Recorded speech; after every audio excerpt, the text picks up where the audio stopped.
So I've got my magic ring here, or magic loop, magic circle, whatever you want to call it.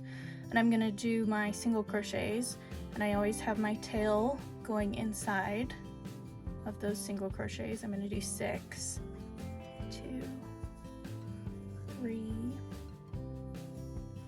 4, 5, 6. Okay, and then I'm gonna pull it closed, pull on that tail.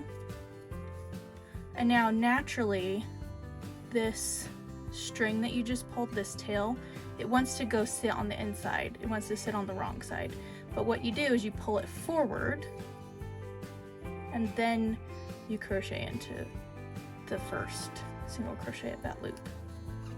So then your tail is always on the front, it's always on the outside, on the right side, so that way you can weave that end in after you're done crocheting your entire piece.